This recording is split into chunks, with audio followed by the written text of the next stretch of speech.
Welcome back to another musket powder seasoning recipe. Today we're going to be making a tomahawk steak.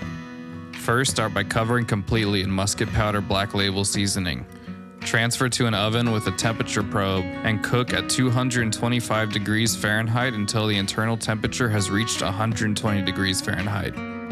After resting for at least 30 minutes and when you're ready to eat, transfer to the oven under the broiler and broil each side until a nice crust has formed. Next, we will be making our hollandaise sauce. You can find a full list of ingredients and instructions for this sauce on our website, musketpowder.com. Slowly stream in your clarified butter and your hollandaise sauce is ready to go. Cut your steak, plate, and serve. We hope you've enjoyed this musket powder seasonings recipe. Please check out our website, musketpowder.com, for more recipes.